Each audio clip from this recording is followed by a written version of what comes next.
Hello, welcome to Sumo biology online classes. तो बेटा आज हम लोग पढ़ेंगे एस्टिवेशन को। Class 11 biology morphology of flowering plant से टॉपिक है एस्टिवेशन। देखिए इसमें आपका जो चैप्टर नंबर 5 है मॉर्फोलॉजी ऑफ फ्लावरिंग प्लांट, उससे 2-3 टॉपिक हैं जिससे क्वेश्चन आपको मिलने की पूरी उम्मीद रहती है। एक तो एस्टिवेशन से, दूसरा प्लासेंटेशन से, तीसरा टाइप ऑफ फ्लावर से। ठीक है कि फ्लावर का टाइप कैसा है, उसकी सिमेट्री के आधार पे कि वो एक्टिनोमॉर्फिक है, जाइगोमॉर्फिक है कि ये सिमेट्रिकल है, और फ्लावर की क्या टाइप है according to the position of gynoecium in respect to other members of flower. तो उससे भी क्वेश्चन आता है। तो 3-4 टॉपिक हैं इस चैप्टर के जिससे आपको क्वेश्चन जरूर से मिलने की पूरी उम्मीद रहती। उसमें से एक टॉपिक है एस्टिवेशन। आज हम लोग बात करेंगे एस्टिवेशन की। ठीक है, इस वाले लेक्चर में हम लोग बात करते हैं एस्टिवेशन की। तो सबसे पहले तो एस्टिवेशन है क्या? The mode of arrangement of sepals और पेटल्स। सेपल्स और पेटल्स का अरेंजमेंट। सेपल पेटल क्या है? ये आपके कहिए कि सेपल और पेटल यूनिट है किसकी? कैलेक्स और करोला की। आप जानते हैं किसी भी फ्लावर में 4 वर्ल हैं, 4 इसेंशियल वर्ल हैं, calyx, corolla, androecium, gynoecium. Calyx, corolla accessory whorl कहलाते हैं, जबकि हमारे androecium, gynoecium male reproductive organ और फीमेल रिप्रोडक्टिव ऑर्गन को रिप्रेजेंट करते हैं। तो फ्लावर में आपको 4 वर्ल्स देखने को मिलेंगे। आउटर मोस्ट क्या है? कैलेक्स, उसके बाद करोला, उसके बाद एंड्रोशियम, उसके बाद गाइनोशियम। तो कैलेक्स की यूनिट जो है सेपल्स है, करोला की यूनिट पेटल्स है। Mode of arrangement of sepal और पेटल इन फ्लावर बर्ड, फ्लोरल बर्ड में इनका अरेंजमेंट कैसा है सेपल्स का या पेटल्स का with respect to other members of same whorl. Other members of same whorl, उसी चक्र के जो दूसरे सदस्य हैं उनका आपस में किस तरह का विन्यास है, इसको हम लोग मोड ऑफ अरेंजमेंट को सेपल और पेटल के अदर मेंबर के रिस्पेक्ट में हम लोग उसको बोलते हैं एस्टिवेशन। ठीक है जी। तो आप देखेंगे कि सेपल्स जो अरेंज हैं या तो इस तरह से अरेंज हैं कि उनके सिरे एक दूसरे को टच कर रहे हैं लेकिन ओवरलैप नहीं कर रहे हैं, या ओवरलैप कर रहे हैं तो एक डेफिनेट क्रम में ओवरलैप कर रहे हैं, या कोई उनके बीच में ऐसा ओवरलैपिंग कर रहे हैं लेकिन कोई डेफिनेट सीरीज या डेफिनेट उसका अरेंजमेंट नहीं है। इस तरह का आपको देखने को मिलेगा। उसी आधार पे ये बताया गया एस्टिवेशन। तो चलिए चालू करते हैं। The main type of aestivation are valvate, twisted, imbricate, vexillary. तो वॉल्वेट की बात कर लें हम लोग। वॉल्वेट एस्टिवेशन कैसा है? व्हेन सेपल्स और petal in a whorl just touch one and another at the margin. Margin पे केवल टच करेंगे, ओवरलैपिंग बिल्कुल भी नहीं करेंगे। विदाउट ओवरलैपिंग तो हम लोग बोलेंगे वॉल्वेट टाइप का एस्टिवेशन देखने को मिल रहा है, जैसे कि आपको देखने को मिलेगा कैलोट्रोपिस मदार में। ठीक है जी। कैलोट्रोपिस में आपको इसी तरह का अरेंजमेंट सेपल्स और पेटल्स का देखने को मिल रहा है, जिसको कि हम लोग बोल रहे हैं वॉल्वेट, जिसमें ये जो मेंबर हैं ये आपस में एक दूसरे को टच केवल कर रहे हैं लेकिन ओवरलैपिंग बिल्कुल भी नहीं कर रहे। तो हम लोग बोलेंगे valvate type of aestivation present है, ये आपको कैलोट्रोपिस में मिलेगा। Twisted, if one margin of the appendage overlaps the next one. तो एक मार्जिन ओवरलैप कर रहा है और एक मार्जिन ये देखिए ओवरलैपिंग कर रहा है, एक मार्जिन अंडर आ गया इसके दूसरे मेंबर के, फिर ये ओवरलैप कर रहा है, फिर ये नीचे आ गया, फिर ये ओवरलैप कर रहा है, ऊपर है, नीचे।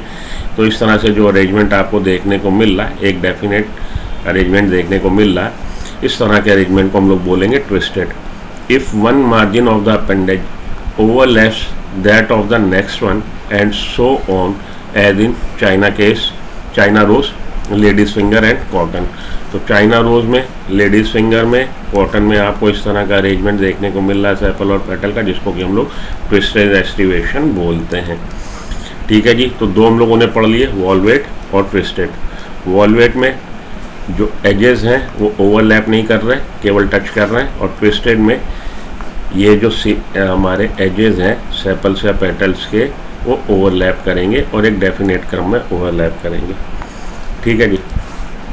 ट्विस्टेड आपको किस में देखने को मिलेगा? China rose, ladies finger, cotton में। वॉल्वेट किस में देखने को मिलेगा? कैलोट्रोपिस में। अब हम लोग आते हैं अगले में, imbricate. If the margin of sepals और petals overlap one another but not in any particular direction. लेकिन किसी भी कोई पर्टिकुलर अरेंजमेंट नहीं है, कोई डेफिनेट अरेंजमेंट नहीं है, ओवरलैपिंग कर रहे हैं लेकिन उनके बीच में हम कोई एक डेफिनेट नहीं बता सकते कि वो एक ओवरलैप करेगा, एक दब जाएगा। एज इन कैसिया गुलमोहर, तो कैसिया और गुलमोहर में इस तरह का एस्टिवेशन देखने को मिल रहा है। इसको हम लोग इम्ब्रिकेट टाइप ऑफ एस्टिवेशन बोलते हैं। तो इस वाले सैपल का देखिए दोनों ही एज कवर हो गए, दब गए, जबकि इस वाले का एक ऊपर है एक नीचे है, ये वाले के दोनों एजेस ऊपर हैं।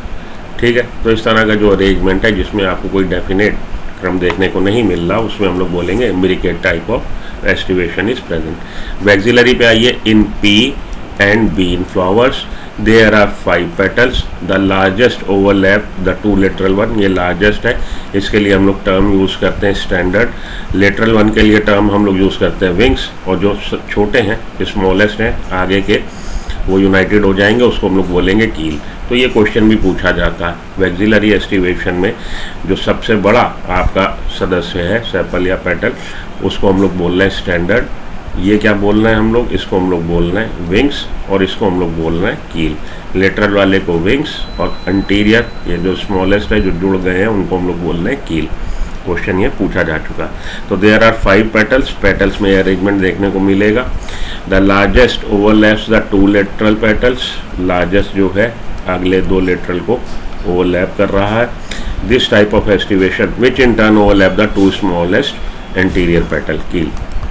ठीक है जी, तो फिर से देख लीजिए ये वाला जो है हमारा, एक मिनट इसको थोड़ा सा कर लिया जाए क्योंकि क्वेश्चन आ चुका है। ये है स्टैंडर्ड, ये है लेटरल और ये है कील। ये किस में आपको देखने को मिलेगा, पी फ्लावर में देखने को मिलेगा और बीन फ्लावर में देखने को मिलेगा। इस तरह का एस्टिवेशन को हम लोग टर्म यूज़ करते हैं वैक्सिलरी एस्टिवेशन। ठीक है जी, तो ये 4 तरह के एस्टिवेशन हो गए, valvate, twisted, imbricate, vexillary. Valvate, calotropis, twisted किसमें, China rose, cotton, ladies finger. Imbricate किसमें, कैसिया गुलमोहर में। वैक्सिलरी किसमें, पी फ्लावर, बीन फ्लावर में। यही सब क्वेश्चन आपसे पूछे जाते हैं। तो aestivation found in P flower, question कुछ लगा ले, पी फ्लावर में कैसा एस्टिवेशन है, जैसा कि अभी हम लोगों ने बात करी वैक्सिलरी। आंसर आपका हो जाएगा vexillary. Valvate aestivation in Corolla is found in Calotropis, इसका आंसर है, आपका आंसर हो जाएगा कैलोट्रोपिस। आपकी बुक में साफ साफ दे रखा है। Aestivation of petals in flower of cotton is shown, तो इस तरह का भी आपको क्वेश्चन आ सकता है डायग्रामेटिक। कॉटन में किस तरह का मिल रहा है, आप जानते हैं कॉटन में ट्विस्टेड मिल रहा है। ट्विस्टेड यहाँ पे कौन है, ट्विस्टेड ये है। देखिए वॉल्वेट में क्या था, एजेस एक दूसरे को छू रहे हैं, ओवरलैप नहीं कर रहा है, ये वाला वॉल्वेट है जिसका एग्जांपल आपका कैलोट्रोपिस है। ट्विस्टेड किस में मिल रहा है, ट्विस्टेड आपको मिल रहा है कॉटन में, लेडीज फिंगर में, और साथ के साथ आपको कॉटन, लेडीज फिंगर में मिल रहा है आपको ट्विस्टेड। चाइना रोज में भी ट्विस्टेड मिल रहा है। इम्ब्रिकेट किस में मिल रहा है, इम्ब्रिकेट आपको मिल रहा है कैसिया गुलमोहर में। ये इम्ब्रिकेट का क्वेश्चन, ये जो आपका ऑप्शन सी है, इम्ब्रिकेट को शो कर रहा है। वैक्सिलरी किस में मिल रहा है, पी फ्लावर में और बीन फ्लावर में।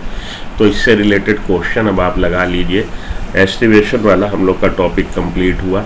एस्टिवेशन समझने के बाद आप इससे रिलेटेड एमसीक्यू लगा लीजिए। जब भी कोई टॉपिक पढ़ें उससे रिलेटेड एमसीक्यू और प्रीवियस ईयर के जो आपके आ चुके हैं नीट के क्वेश्चन को ज़रूर आप सॉल्व कर लीजिए, तो आपका जो है टॉपिक पे कमांड आ जाएगी। तो आज के लिए इतना काफ़ी। इस वाले लेक्चर में हम लोगों ने बात करी किसकी, एस्टिवेशन की। एक और क्वेश्चन है, aestivation in the flower of Calotropis. Calotropis में कैसा था, हमारा वॉल्वेट टाइप का था। तो आंसर क्या हो जाएगा, वॉल्वेट। ठीक है जी।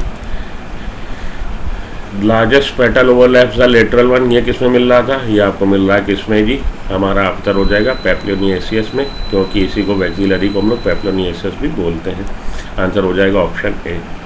इसके बाद हम लोग अगले लेक्चर में बात कर लेंगे किसकी, अगले लेक्चर में हम लोग बात कर लेंगे type of flower according. Presentation की भी आपके लिए वीडियोस बना रहा हूँ मैं, प्रेजेंटेशन भी ज़रूर क्वेश्चन आता है, प्रेजेंटेशन को हम लोग समझेंगे अगले लेक्चर में। और उसके बाद हम लोग टाइप ऑफ फ्लावर की भी बात करेंगे according to the position of gynoecium with respect to other members of flower. Question लगाते रहिए, क्वेश्चन प्रैक्टिस करते रहिए, और टॉपिक इसी तरह से आप जो भी कोई टॉपिक आपका किसी भी चैप्टर से इम्पोर्टेंट है वो टॉपिक ज़रूर पढ़ लीजिए। मिलता हूँ ब्रेक के बाद। Good luck, good bye, have a nice day, thank you.